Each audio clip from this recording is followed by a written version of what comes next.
أعوذ بالله من الشيطان الرجيم. بسم الله الرحمن الرحيم.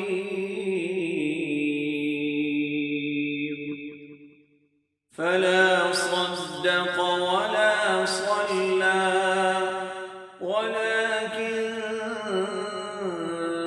كذب وتولى ثم ذهب إلى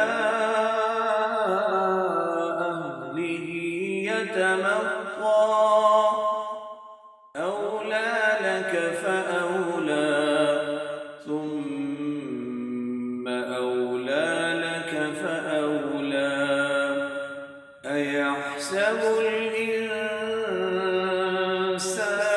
أن يترك سدى ألم يك نطفة من مني يمنى ثم كان علقة فخلق فسوى فجعل منه الزوجين الذكر والأنثى